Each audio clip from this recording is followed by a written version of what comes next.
কাকে ডাকছো তুমি? হুম, এদিকে তাকাও। তোমার পাপা কোথায়? কোথায় তোমার আব্বু? কোথায় তোমার বাবা? বাবা বিদেশে গেছে। তোমার দাদা কোথায়? মরে গেছে। মিতু কই?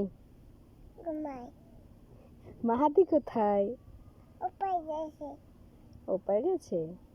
তোমার মামি কোথায়? সবাই ওপার গেছে।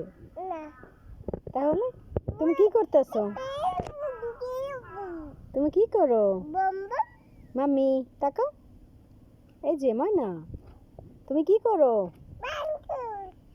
হ্যাঁ, তুমি গাড়ি চালাও? তাহলে কি করো?